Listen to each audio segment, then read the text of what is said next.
What does Remembrance Sunday mean for you? What is your message? My message is, I can see in my mind's eye those rows and rows of white stones of all the hundreds of my friends and everybody else that gave their lives for what? The country of today. No, I'm sorry. The sacrifice wasn't worth the result that it is now.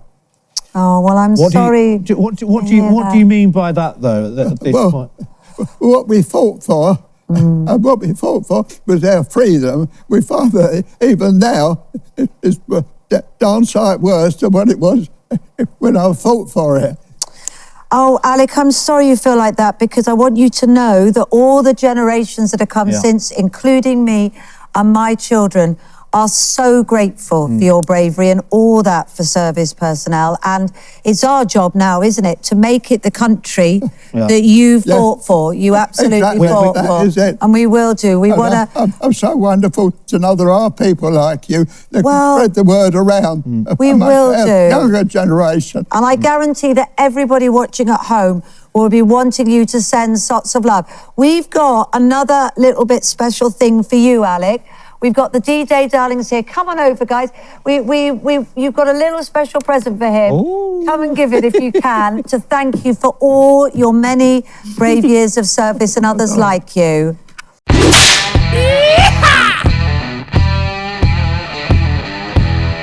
I can see in my mind's eye those rows and rows of white stones. All the hundreds of my friends, everybody else who gave their lives. For what? The country of today. No, I'm sorry. The sacrifice wasn't worth the result that it is now.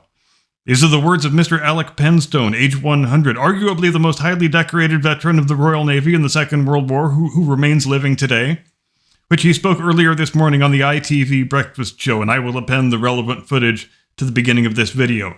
I want you to pay particular attention to how shabbily and shamefully and dismissively he is treated by the hosts of the program, for having committed the awful transgression of saying words that are contrary to the globalist, neoliberal, multicultural worldview that they and everyone else in the legacy news media are paid to promote as if it is a state religion, which it basically is. Instead of engaging with Mr. Penstone's words or asking him to elaborate on why he is so heartbroken at the state of his country whose freedom he fought to defend over 8 decades ago, they just give him a little patronizing pat on the head and shift straight to, okay, let's wrap this thing up as quickly as possible before the old codger says any more politically incorrect things. We're going to give you a compact disc, Mr. Penstone. Isn't that just the grandest gesture on our part? Okay, off you go. No more talking.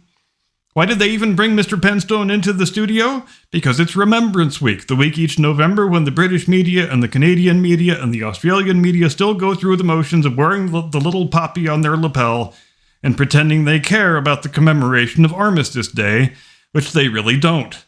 In point of fact, they want the few remaining war veterans to hurry up and die so they don't have to keep pretending they give a damn about any of this stuff.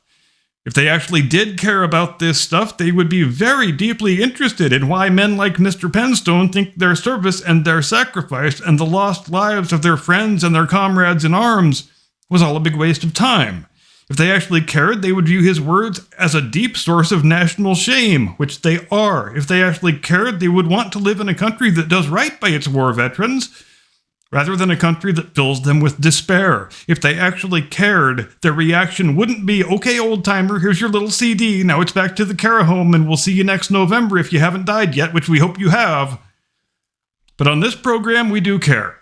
And we do honor the men who fought for freedom against the forces of evil and tyranny because we think that still matters.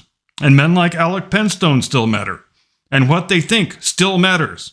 And it matters a hell of a lot. It's Friday the 7th of November. This is Curmudgeon's Corner.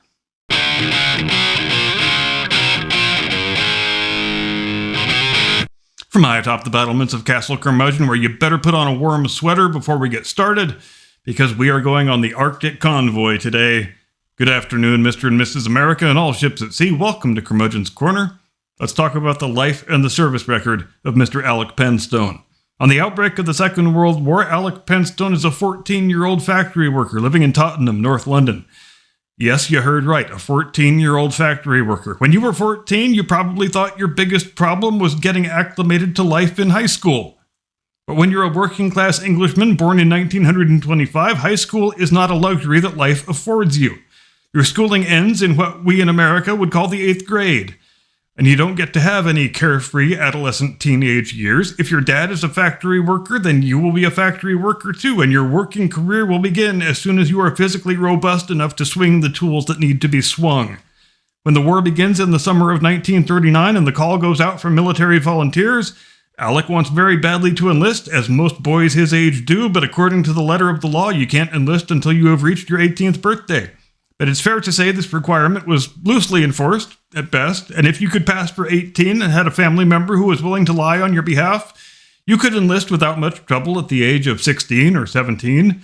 But Alec Penstone couldn't yet pass for 18, and his father, who was a veteran of the trenches in the First World War Western Front, was adamantly opposed to his son enlisting in the army and going into an infantry regiment, because like many other fathers of that period, he didn't want his son to see the terrible things that he had seen during his own service. So the agreement was struck between father and son, and it went something like this. I know you're going to enlist, and I know you will find a way to enlist before you are 18. Just please promise me that you'll enlist in the Navy and not the Army.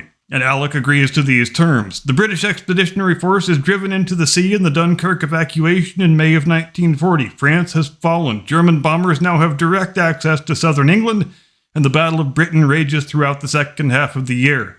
The industrial areas of North London, like Tottenham, where the Penstones live, are a high-value target for the Luftwaffe. On a good day, Alec works his shift at the factory and then spends the night in a tube station that's been converted to an air raid shelter. On a bad day, or days when there is an air raid, he works his shift in the factory and then spends the evening volunteering with the local fire brigade, helping to pull bodies out of the rubble. And he also serves as a message runner for the Air Raid Precautions Department, or the ARP.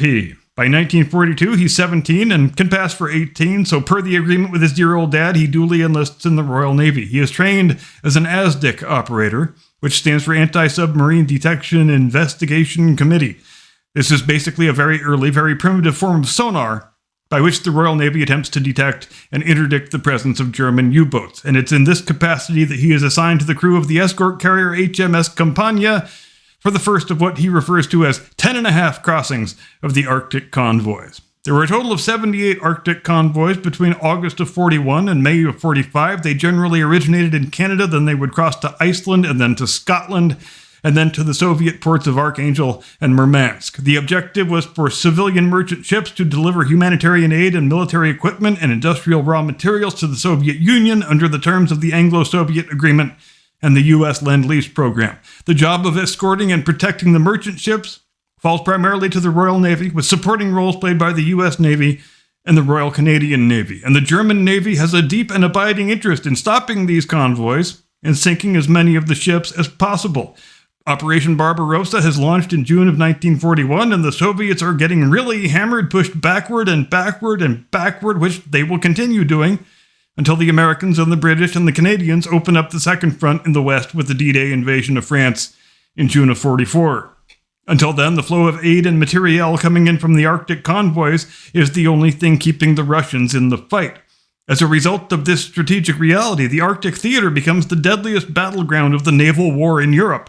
Out of 1,400 merchant vessels in the 78 convoys, 85 of them are sunk. 16 British warships, including two cruisers and 6 destroyers, are sunk. The German losses are 1 battle cruiser, 3 destroyers, 30 U-boats, and a whole bunch of Luftwaffe planes. Aboard HMS Campania, Alec Penstone is in his capacity sweeping the surrounding waters for mines and U-boats, is on permanent action station 3 decks below the waterline. If you've ever toured a Second World War battleship or aircraft carrier, you may have noticed there are certain duty stations where the bunks are actually in the duty station, which means the guys who man those stations never get to leave them. Even when you're not on duty, that's where you sleep, that's where you take your meals, that's where you go to the latrine, because if there is an emergency, there simply isn't time for you to get from somewhere else on the ship to where you need to be. So imagine living that kind of life for a couple of years.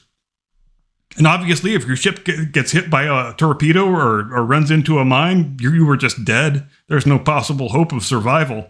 So even in the best case scenario, between the day the convoy leaves Scotland and the day it arrives safely in Russia, which is 10 days on average, sometimes 15 or 16, You don't ever get to go above decks or see the sky. It's basically like serving on a submarine, except you're serving on a surface vessel. So HMS Campania survives 10 and a half Arctic crossings, and then where does she get sent? Someplace even more treacherous. Freaking Normandy. The Admiralty decides this ship and her crew have acquitted themselves so admirably in the protection of the Arctic convoys, there is no group of men we would rather have doing the minesweeping and U-boat detection in advance of the D-Day landings. This duty having been successfully completed, Campania proceeds directly back to the Arctic to resume her convoy escort duties, which she does from September of 44 through to the end of the war in Europe in May of 45. And for Alec Penstone, he has now provided a brief respite to go home and marry his true love, Gladys, whom he has first met during a brief period of leave over Christmas week 1943. They exchanged their vows on the 21st of July, 1945, and 2 days later, Alec is back aboard HMS Campania on the way to the Pacific to go and fight the Japanese. And here's the quote from the man himself. "We got married on the Saturday at 2 o'clock, and at 7 o'clock on the Monday morning, I said goodbye to her. And they got a day and a half of a honeymoon and didn't see each other again until September of 46, 14 months later, when Alec was finally demobilized and discharged from the service. And then Mr. and Mrs. Penstone remained happily married for 77 years, until Gladys passed away on the 25th of March 2022 at the age of 95.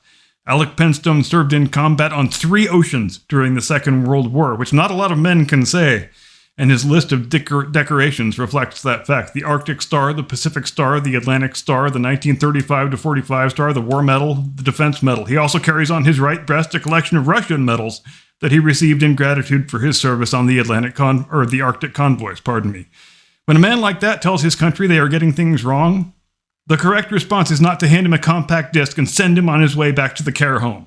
It's not to patronizingly pat him on the head and cringe at his lack of political correctness. When your greatest living heroes say you have cocked the whole thing up, and they're not even sure what the hell they fought for, if this was going to be the ultimate result, the correct response is to be deeply ashamed of oneself. If our Second World War veterans, the precious few centenarians who still remain alive, are ashamed of what we have done with the inheritance they gave us, and this applies to all the Allied nations, that should bother us a great deal. But I don't feel like it does. If men like Alec Penstone have earned anything, isn't it the right to die in a country they are proud of? If their many hundreds of thousands of fallen comrades died for anything that was worth dying for, shouldn't it be a country they would recognize if they were still alive? Shouldn't it be a country and a civilized world that still stands for the things they died for? I'm done. That's all I've got. Thanks very much indeed for watching. See you next time. Get off my lawn.